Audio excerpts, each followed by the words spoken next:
Pertanian organik itu adalah bisnis pertanian masa depan. Karena di dalam organik itu petaninya harus lebih kaya, lebih sejahtera. Dengan pertanian organik paling tidak secara lingkungan lebih baik dan lebih friendly. Sehingga apa? Kalau kita bersahabat dengan alam, bersahabat dengan tanah, tanah dan alam akan bersahabat juga dengan kita.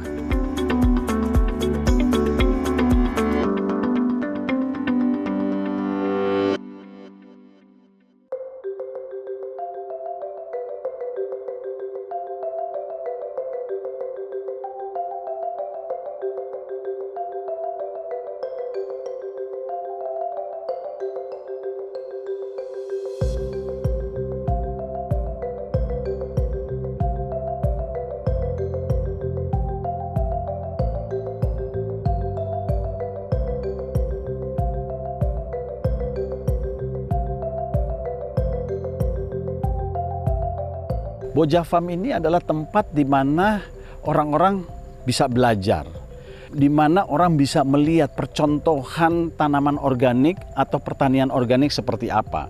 Kita bukan bicara pertanian organik saja, tetapi pertanian yang bersertifikat organik, standar internasional. Tujuannya apa? Sekeliling daripada petani-petani di sini harus belajar di sini. Karena dengan 15 hektar tidak akan cukup untuk pangsa pasar yang besar. Ya, kita sangat terbatas, tapi saya percaya di sekeliling sini banyak orang-orang, banyak petani, banyak lahan dan yang masih bisa dikerjakan. Dan saya mau kita merangkul semuanya sehingga menjadi jaringan. Oke, jadi hari ini ya saya ingin briefing mengenai program sayur ya hari ini. Jadi kalau kita lihat yang di sana itu yang sudah diplastikin, nah program nanti di bawahnya nih kita plastikin lagi nih, ya. Jadi diplastikin lagi, dipakein mulsa lagi, ada 5 terasering lagi, ya. Nanti itu dipakein itu dan yang kita mau tanam adalah satu, nanti bawang merah, bawang putih, bawang bombay, ya. Kemarin kacang kita juga ada tanam ya. Nama saya John Tumiwa, profesi saya itu sebagai petani modern, ya. Saya sudah menjadi petani sejak tahun 1990 sebenarnya, sudah memulai bisnis di pertanian dan menjadi petani. Jadi nanti dari sana baru kalau semuanya sudah selesai tertanam, baru nanti kita ke sebelah nih. Nah di sebelah itu kemarin gimana nih? Dari Kirda gimana? Kir, kamu punya di zona rempah gimana? Penanaman lada? Penanaman lada ya yang mungkin dibutuhkan polybag sama apa ya, bibit doang Pak. Polybag dan bibit, iya, ya. Nah kira-kira targetnya kita mau tanam berapa banyak lagi nih untuk yang bentuknya mau perdu atau ada yang mau menjalar juga? Menurut saya sih lebih bagus perdu karena perdu itu lebih mudah dan cepat.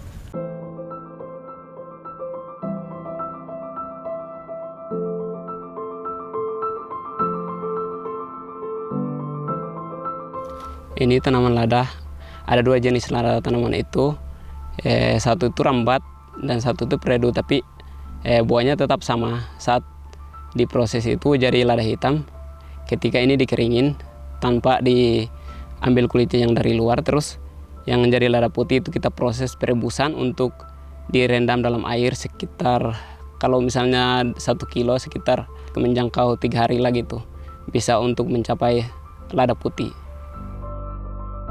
Ini yang tua bisa diproses jadi lada putih sama lada hitam boleh.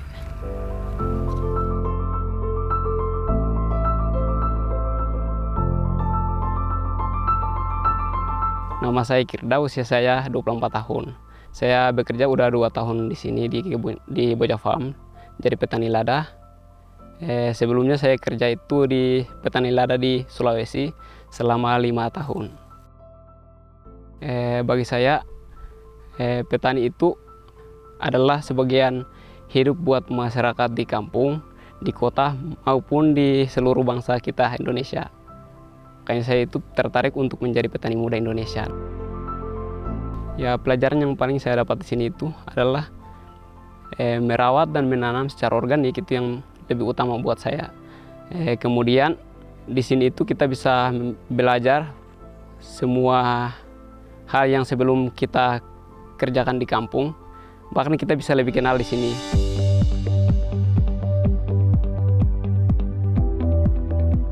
Di awal nih kita kepingin nih yang kerja di sini, yang mengelola di sini semua anak-anak muda. Karena saya melihat di Indonesia ini kan ketertarikan ke pertanian buat anak-anak muda ini makin menurun.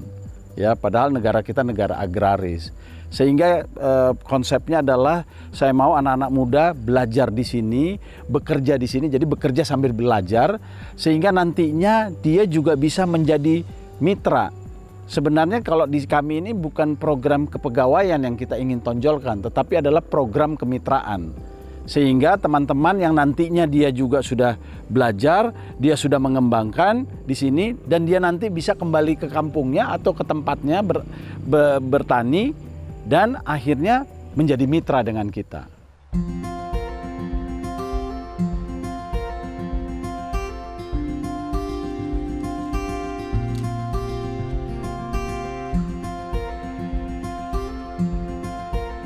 Ya, daun ini kita bisa diambil aja karena udah terkena biasa hama kering kan, jadi bisa menyebabkan buahnya juga gugur, terus bisa juga menyebabkan buahnya rusak semuanya gitu.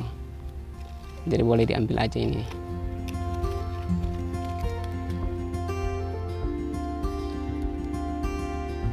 Kalau sudah, menurut saya sudah bisa untuk menjadi petani yang lebih bagus, ya alangkah bagusnya saya membangun petani organik di kampung saya sendiri gitu.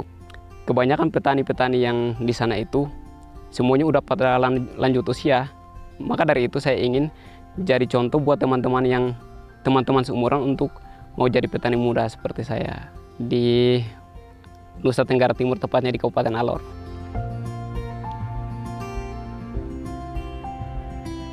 Nah, ini sekarang ladanya mau dibawa ke pabrik Boja Farm untuk diproses.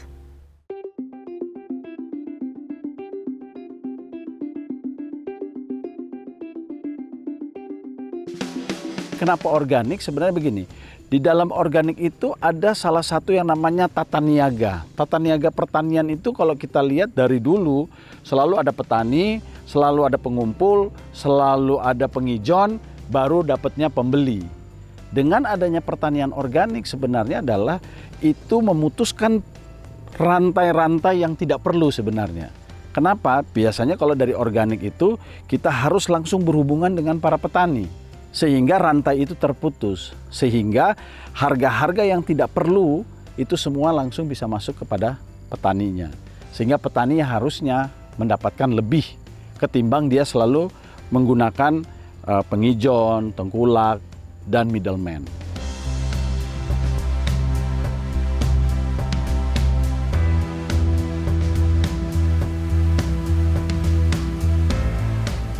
Di Boja Farm ini kita jangan berpikir seperti kita tanam cabai jual cabai. Jadi kita harus berpikir kalau kita tanam cabai harus kita proses sehingga kita mendapatkan nilai tambah. Ini yang kita kejar sebenarnya. Nilai tambah itu sangat berpengaruh dari yang namanya tadi pertanian modern gitu. Karena anak-anak modern sekarang kan anak-anak muda yang kita ingin motivasikan untuk menjadi petani, mereka juga harus lihat, wah ternyata saya ini bisa menghasilkan cabai bubuk loh. Oh ternyata saya bisa menghasilkan chili flakes.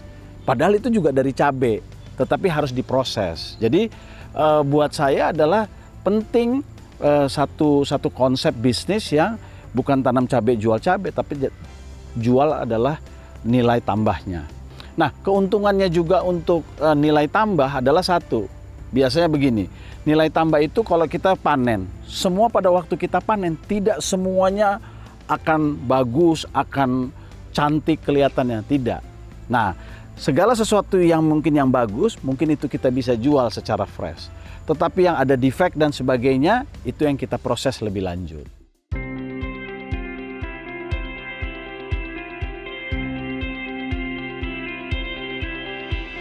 Ya sebenarnya kan kalau bicara pertanian ini kan kalau kita lihat petani-petani yang zaman dulu itu kan ya miskin, ya tetap selalu ya bekerja keras tapi juga hasilnya juga tidak maksimal. Oleh sebab itu konsep inilah yang kita ingin rubah gitu. Makanya anak-anak muda ini supaya dia tertarik, supaya dia mau, tentu dia juga nggak mau lihat wah bapak saya menjadi petani kok miskin, kok susah. Padahal ada cara-cara tertentu yang bisa dilakukan sehingga mendapatkan nilai tambah. Kalau menurut saya tingkatan yang paling gampang itu adalah agrowisata. Karena saya percaya agrowisata dan pertanian itu adalah saling mendukung. Dimana kalau kita bicara agrowisata, banyak orang yang tertarik untuk melihat, berkunjung, sehingga mereka juga tertarik untuk belajar. Itu yang sebenarnya konsep yang kita ingin bangun. Tapi satu hal juga yang saya lihat adalah satu tingkatan yang lebih tinggi lagi adalah banyak sebenarnya tanaman-tanaman kita itu memiliki fungsi dan nilai yang jauh lebih tinggi.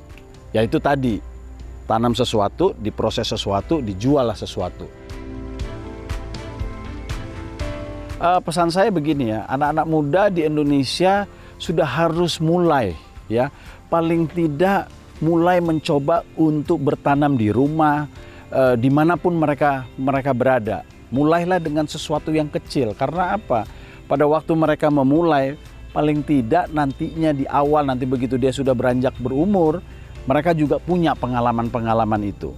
Jadi kalau menurut saya, untuk anak-anak muda, mulailah bertani saat ini. Apapun juga, mau dokter kah, mau mengambil fakultas politik lah, sosial lah, apa semuanya, kalau menurut saya, mulailah bertani.